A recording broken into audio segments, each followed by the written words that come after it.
Bonjour, j'ai un message à ceux qui commandent les armées de la République. Je suis un ancien militaire, un citoyen français lambda, particulièrement révolté.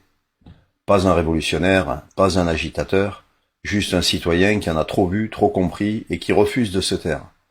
J'ai donné 22 années au service de ce pays, arborant avec fierté ce beau drapeau français sur l'épaule, avec honneur, sur différents théâtres d'opération, au service de la nation, du peuple et de la paix, comme bien d'autres de mes camarades.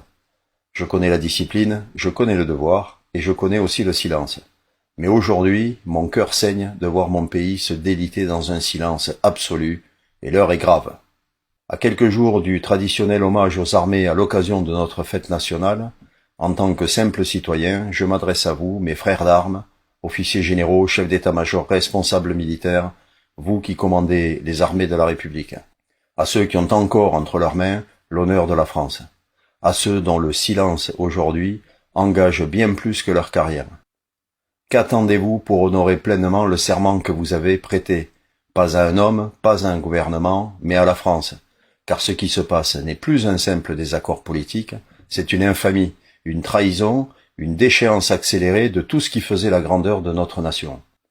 Une constitution foulée aux pieds, un pays vendu à la découpe, les fleurons industriels bradés, les terres agricoles rachetées à l'étranger, les brevets technologiques cédés à vil prix, la famille démembrée, les opposants muselés voire éliminés, notre souveraineté monétaire, énergétique, alimentaire et même militaire anéantie, une immigration invasive hors de contrôle, sans parler de l'insécurité grandissante, insupportable, qui oblige nos femmes et nos filles à vivre dans la peur de sortir.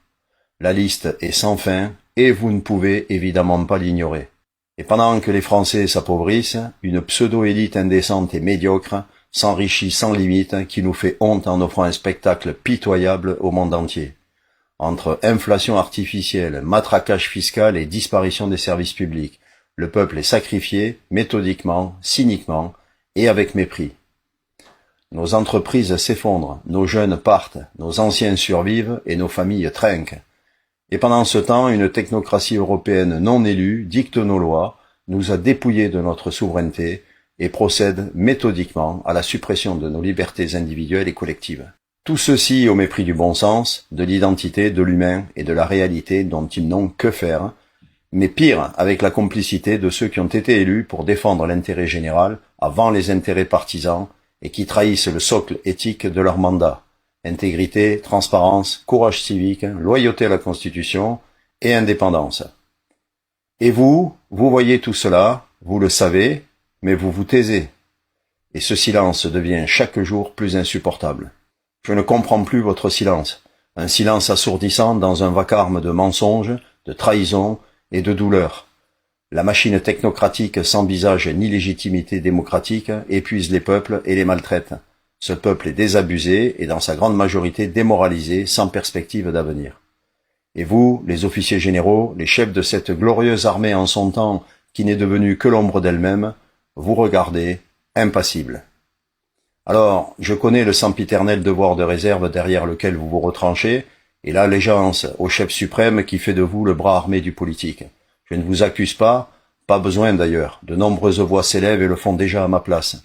En revanche, je m'adresse à vous avec le langage que seuls les soldats comprennent, l'honneur, la fidélité et le sacrifice. Vous n'êtes pas les gardiens d'un régime, vous êtes les derniers remparts de la nation, et ce rempart aujourd'hui tremble, non sous les balles, mais sous les compromissions. Mais dois-je vous rappeler que vous êtes les héritiers d'une lignée de serviteurs de la patrie, pas d'un régime, pas d'un parti, et encore moins d'un homme, fût-il président. Vous êtes les héritiers d'un idéal, celui de protéger le peuple français sur son sol contre toute menace, y compris interne. Votre serment ne vous lie pas à des hommes et a fortiori à un homme, mais à une nation tout entière. Et quand le pouvoir devient déshonneur, la discipline devient trahison. Vous avez le droit de refuser toutes ces violations de nos droits et de notre Constitution qui sont les fondements de notre nation. Mieux, vous avez le devoir de vous lever, non pour prendre le pouvoir, mais pour refuser l'infamie. Vous avez le devoir de protéger le peuple quand les institutions ne le font plus. Vous avez le devoir de dire non sans bruit, mais avec la droiture du soldat libre, et de redonner au peuple sa dignité, sa sécurité et sa souveraineté. Je vous le dis, le pays n'attend qu'une chose, que des hommes debout rappellent ce qu'est la vraie grandeur. Et si vous le faites, je vous le garantis, vous ne marcherez pas seul. Nous sommes des milliers prêts à vous suivre, dans le calme, la légitimité et la lumière. Pas pour renverser, mais pour reconstruire et remettre la République debout. L'histoire jugera, elle juge toujours, d'ailleurs elle juge déjà, elle vous regarde. Elle n'oubliera pas ceux qui ont gardé le silence alors que le pays tombait. Elle retiendra ceux qui ont tenu bon, malgré la peur, malgré les pressions, parce qu'ils ont écouté leur conscience plus que leur carrière. À 67 ans, fils d'immigrés espagnols et né sur la terre de France, mon engagement militaire est officiellement terminé. Mais mon devoir de citoyen, de père et de grand-père ne l'est jamais. En tant que patriote sans drapeau politique, je vous le dis, ce pays que j'aime tant et que je ne quitterai jamais a encore besoin de soldats jeunes ou moins jeunes, pas seulement armés, mais éveillés qui n'acceptent pas et qui n'accepteront jamais de se soumettre à cette abjection. Nous avons un pays formidable, riche à foison de savoir-faire, de culture, de patrimoine et d'histoire. Ce n'est pas la première fois que nous sommes confrontés à une période sombre où tout semble perdu, mais nos aïeux ont redressé la tête à chaque fois. N'ayons pas peur, n'ayez pas peur, suivons leur exemple. Le peuple souffre, la République s'éteint, mais vous, vous êtes encore debout. Comme je vous l'ai déjà dit, vous êtes le dernier rempart et le peuple de France vous observe et vous implore. Ne le décevez pas. Je voudrais simplement terminer par la devise nationale « Liberté, égalité, fraternité » qui orne tous nos frontons reconnus comme principe constitutionnel dans la Constitution de la Ve République en 1958, l'année de ma naissance. Pour beaucoup de gens, cette devise ne veut pas dire grand-chose, et pourtant, elle signifie beaucoup. La liberté, c'est le droit de penser, de s'exprimer, de circuler et de choisir. L'égalité, c'est l'égalité devant la loi, les droits et le rejet des privilèges. La fraternité, c'est la solidarité entre citoyens, la responsabilité collective, l'unité. Mais ce que je vois aujourd'hui, c'est une liberté sans égalité, ce qui équivaut à de l'injustice. Je vois une égalité sans liberté, ce qui équivaut à l'oppression. Et je vois une liberté plus une égalité sans fraternité, ce qui est synonyme d'une société froide et conflictuelle. Vous jugerez par vous-même de la force de cette devise. Je vous laisse méditer, non un spectateur, mais un homme d'action, fidèle à leur serment.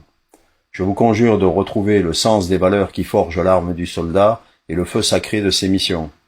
L'analyse vous appartient, l'action vous appelle. La France gronde, elle souffre, elle attend, elle observe.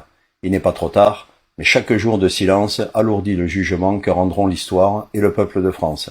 Restez fidèles à votre engagement et que chacun de vos actes rappelle la noblesse de l'uniforme que vous incarnez. Dans quelques jours, quand vous passerez devant le pouvoir, demandez-vous si c'est bien la République que vous saluez. Je vous adresse tout mon respect, mais avec exigence, et en mémoire de ce que signifie servir.